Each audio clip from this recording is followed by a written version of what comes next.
വിഘ്നേശ്വര, തടസ്സങ്ങളൊക്കെ നീക്കി തരണേ. തമ്പുരാട്ടി കുഞ്ഞിന്റെ കല്യാണാലോചന എത്തവണയും മുടക്കി. മഹാപാപം. ചെയ്ത പാപത്തിന് പരിഹാരമായി കൊട്ടാരൻ ദേവിക്ക് 5 വെടിവഴിപാടും കഴിച്ചിട്ട് നോ വന്നിരിക്കണത്. എന്നാലും നിങ്ങൾ എന്തിനാ കല്യാണം മുടക്കിയത്? കൊട്ടാരമക ക്ഷേത്രത്തിൽ പൂജാരി എന്ന പോസ്റ്റുമായി ദേവി പൂജ ചെയ്യാൻ തുടങ്ങിയിട്ട് വർഷം 16 കഴിഞ്ഞിരിക്കണു. ഒരു തികഞ്ഞ ദരിദ്രവാസിയായ നമ്മെ ഇപ്പൊ ദേവി ഒന്ന് കടാക്ഷിച്ചു. അതും നല്ല ബുദ്ധി തന്ന. എന്തു ബുദ്ധി? കേട്ടോളൂ, ഈ കല്യാണം കൂടി മുടങ്ങിയ വാർത്ത കൊട്ടാരത്തിൽ അറിയുമ്പോ അവരാകെ ഒന്ന് പതറും. മനസ്സ് പതറുമ്പോ കവടി നിരത്തും. കവടി നിരത്തിയാൽ ഫലം ശത്രുദോഷം, പരിഹാരം പൂജ. കൊട്ടാരം പൂജാരിയെ നോമത് യാഗമാക്കി മാറ്റും. ഒരു സ്വയംവര യാഗം. അതിലാണ് നമ്മുടെ രാജയോഗം. നോം ലക്ഷങ്ങൾ അടിച്ചു മാറ്റും. ഈ 5 ഏക്കറും വീടുന്നോ സ്വന്തമാക്കും. ഇവിടെ എന്നെ നോം രാജ്ഞിയാക്കും. അതുവരെ നിങ്ങളെ ജീവനോടെ വെച്ചേക്കോ ഈശ്വര. എന്താ ഈശ്വരൻ നമ്മെ കൊല്ലുമെന്ന് നിന്നോട് പറഞ്ഞുവോ? ഈശ്വരനല്ല കൊല്ലാൻ പോണത്. നിങ്ങൾ കൊട്ടാരത്തിൽ നിന്ന് കട്ടുകൊടുക്കാന്ന് പറഞ്ഞ കിരീടവും ചെങ്കോലും ചോദിച്ച് അഗസ്റ്റും വീണ്ടും വന്നിരുന്നു. എന്നിട്ട് അവൻ എങ്ങോട്ട് പോയി? കൊട്ടാരത്തിലേക്ക്. കൊട്ടാരത്തിലേക്കോ? എന്റെ ദേവി! അഗസ്ത്യ! വീട്ടിൽ വന്നിരുന്നു.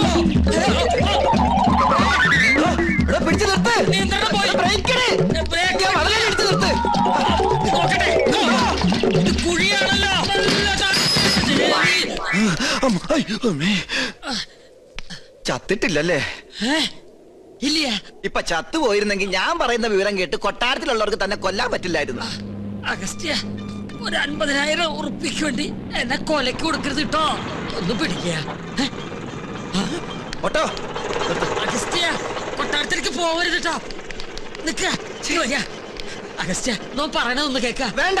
അയ്യോ, താനൊന്നും പറയണ്ട. കുറെ കാലമായി താനിത് പറയുന്നു, കുറെ കാലമായി ഞാനിത് കേൾക്കുന്നു. ഇന്ന് എനിക്ക് രണ്ടിലൊന്നും അറിഞ്ഞു പറ്റും. ഇത്രയും കാലം പറഞ്ഞ പോലല്ല. എന്തിനും പരിഹാരം ഉണ്ടാക്കാം. ഉറപ്പാണോ? ഉറപ്പാ. എന്നാ പോ. എടോ, തന്നോടല്ല, നമ്മുടെ വണ്ടി പോകാനാ പറഞ്ഞത്. ഒന്നുകിൽ താൻ കൊട്ടാരത്തിൽ നിന്ന് മോട്ടിച്ചേരാൻ തന്നെ കിരീടവും ചെങ്കോലും, അല്ലെങ്കിൽ താൻ അതിനായി എന്റെ കയ്യിൽ നിന്ന് വാങ്ങിച്ച 50,000 രൂപ എനിക്ക് ഇപ്പൊ കിട്ടണം. സാവകാശം വേണം.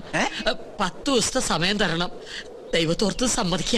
ദൈവത്തെ ഓർത്ത് 10 ദിവസത്തിനുള്ളിൽ കിരീടവും ചെങ്കോലും ഹാജിമാരുടെ കയ്യിൽ ഏൽപ്പിച്ചില്ലെങ്കിൽ പിന്നെ എനിക്ക് കോളേജിൽ ക്യാൻറ്റീൻ നടത്താൻ പറ്റില്ല. എനിക്ക് വീടും പറമ്പും മേടിക്കാനും പറ്റില്ല. തരാ ഉറപ്പ. സമാധാനായിട്ടിരിക്ക. ഗോപികമോൾ ആകെ ദേഷ്യത്തിലാ. ഈ അണിഞ്ഞൊരുങ്ങൽ അവസാനത്തെ അന്ന് അവള് പറയണേ. ഇനി വയ്യ അത്ര ഒരു പ്രദർശന വസ്തുവായിട്ട് നിൽക്കാൻ. ഗോന്നാരെ വലിയ കോയിക്കിലേക്ക് വിളിച്ച് അവര് പുറപ്പെട്ടോ ഇല്ലയോ എന്ന് അന്വേഷിക്കാം. വേണ്ട, മുടക്കി. ആര്? അല്ല, മുടങ്ങി. അതും മുടങ്ങി. കാര്യങ്ങൾ പറഞ്ഞ് മനസ്സിലാക്കി അവരെ കൂട്ടിക്കൊണ്ടുവരാനല്ലേ തന്നെ പറഞ്ഞയച്ചത്. നമ്മെ കൊണ്ട് ചെയ്യാൻ പറ്റുന്നതൊക്കെ നാം ചെയ്തു. ഉദയപുരം കൊട്ടാരവുമായി ഒരു ബന്ധവും അവർക്ക് സ്വീകാര്യമല്ലത്രേ. അടിക്കടി വിവാഹം മുടങ്ങുന്നതും പരാജയം ഉണ്ടാകുന്നതും ഈ കൊട്ടാരത്തിന് മേൽ പതിഞ്ഞിരിക്കുന്ന ദൃഷ്ടിദോഷം കൊണ്ടും മുജ്ജന്മ ശാപങ്ങളും കൊണ്ടാ. അത് മാറ്റിയെടുക്കാൻ യാഗവും പൂജയും നടത്തണമെന്ന് പലയാവർത്തി നാം പറഞ്ഞിട്ടുള്ളതല്ലേ? കേട്ടുവോ? സമയം ഇനിയും വൈകിട്ടില്ല. 41 ദിവസം 101 കാർമ്മികരുടെ സാന്നിധ്യത്തിൽ ഒരു സ്വയംവരയാഗം. ചെലവ് നിസ്സാരം, 10 ലക്ഷം രൂപ. ഫലമോ സർവൈശ്വര്യങ്ങളും. അതും നോം നടത്തിയാൽ ഫലം നിശ്ചയം. പൂജ, യാഗം തുടങ്ങിയ അന്ധവിശ്വാസങ്ങൾ കൂടെ പുറപ്പിച്ച പല രാജകുടുംബങ്ങളും തകർന്നിട്ടുള്ളത്. ഇവിടെയോ ഇതൊന്നും നടത്താതെയും കൊട്ടാരത്തിൽ ഒരു പൂജാകർമ്മം നടന്നിട്ട് വർഷങ്ങൾ കഴിഞ്ഞിരിക്കണു. ഒരുപക്ഷെ അതിന്റെയൊക്കെ ഫലമാണോ എന്തോ ഗോവയ്ക്ക് ശേഷം ഒരു കുഞ്ഞിക്കാല് കാണാനുള്ള ഭാഗ്യം ഇവിടെയുള്ളവർക്കില്ലാതായത്. ഗോന്നാരെ, ഗുരുവായൂരുന്ന് വാസുദേവ നമ്പൂരിയെ വരുത്തുക.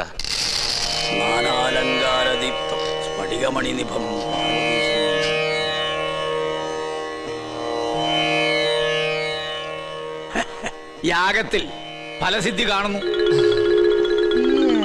കർമ്മങ്ങൾ തീരും മുമ്പ്, അതായത് 41 നാൾക്കകം കന്യകയ്ക്ക് വരനെ കണ്ടെത്താനാവും. അപ്പൊ നാം മുൻകൂട്ടി പറഞ്ഞ തെറ്റില്ല. യാഗം നാം ഗംഭീരാക്കി തരാം. പക്ഷെ ഒരു കുഴപ്പമുണ്ട്. എന്താ? യാഗത്തിന്റെ വിജയസാധ്യത അതിന് നേതൃത്വം കൊടുക്കുന്ന കർമ്മിയുടെ ദേവപ്രീതിക്ക് അനുസരിച്ചായിരിക്കും. ദേവപ്രീതി നമുക്ക് വളരെ കൂടുതലാ. അത് തിരുമേനിക്ക് നോക്കിയാ അറിയാൻ പറ്റും. നോക്കാം. എന്താ പേര്? പരശുരാമൻ നമ്പൂതിരിപ്പാട്. പാട് വേണ്ട, പരശു നമ്പൂരി നോക്കിയാ മതി. ഓ, നക്ഷത്രം? നക്ഷത്രം ഉണ്ടാ? ഉണ്ട്. വേണമെന്നില്ല. അതൊന്നും ഉണ്ടാവില്ല.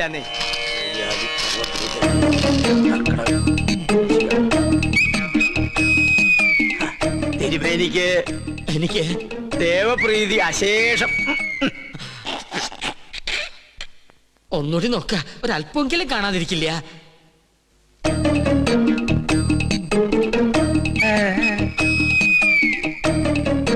എനിക്ക് ഒരിക്കൽ ഗണിച്ചാ മതി, തെറ്റില്ല. അങ്ങോട്ട് മാറി നിൽക്ക. ദേവപ്രീതിക്ക് വഴിപാട് എന്നാ പിന്നെ വഴിപാടായിട്ട് ഇത് പിടിക്കട്ടെ. എന്റെ ഭഗവാനെ, വേറെ ആരുണ്ട്? പണ്ടി കൊട്ടാരത്തിൽ ഒരു യാഗം നടത്തിയത് മണിമല മാണിക്യം ചെറിയ കൊട്ടാരത്തിൽ ബ്രഹ്മദത്തൻ നമ്പൂരിയാ. ആള് ബഹുകേമൻ, പക്ഷെ ജീവിച്ചിരിപ്പില്ല. അദ്ദേഹത്തിനൊരു മകനുണ്ട്. ഇല്ല. ഉണ്ട്. ഞാൻ ഓർക്കണോ, അന്ന് അദ്ദേഹത്തോടൊപ്പം ഇവിടെ വരാറുള്ള 8 വയസ്സുകാരൻ കുസൃതി പയ്യൻ. എന്താ അവന്റെ പേര്? എന്താ അവന്റെ പേര്? ഓർമ്മയില്ല. ഓർമ്മയുണ്ട്. ഉണ്ണികൃഷ്ണൻ. അത് തന്നെ. രാഗം പിള്ളേരുകളിയല്ല.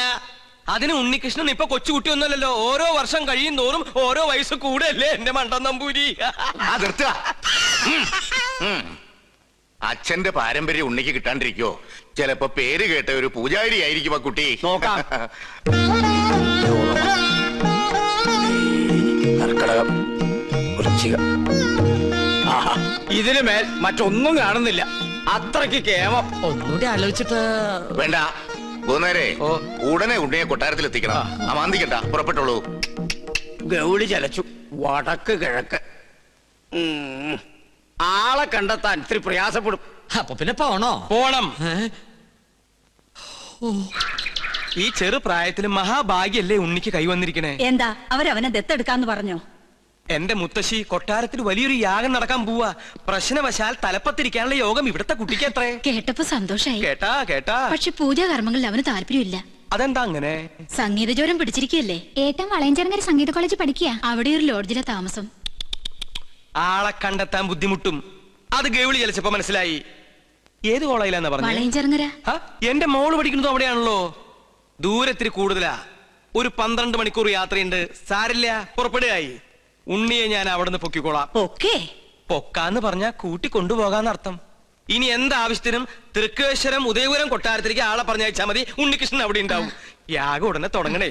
എന്നാ വരട്ടെ.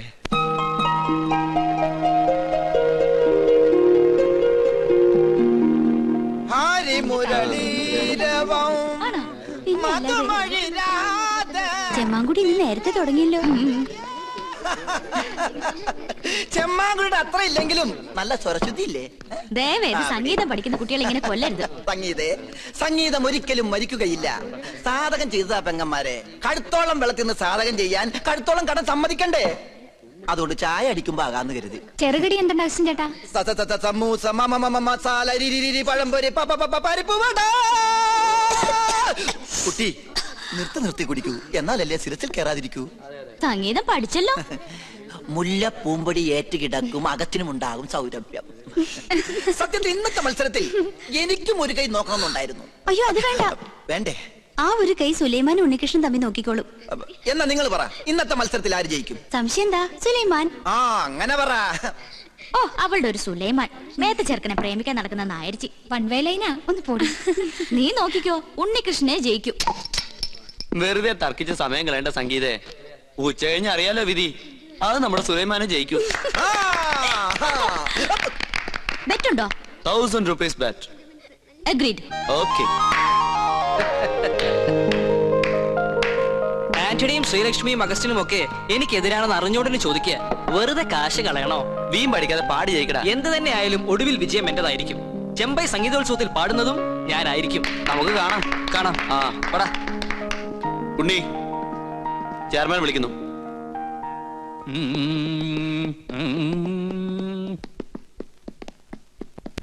എത്തിയോ?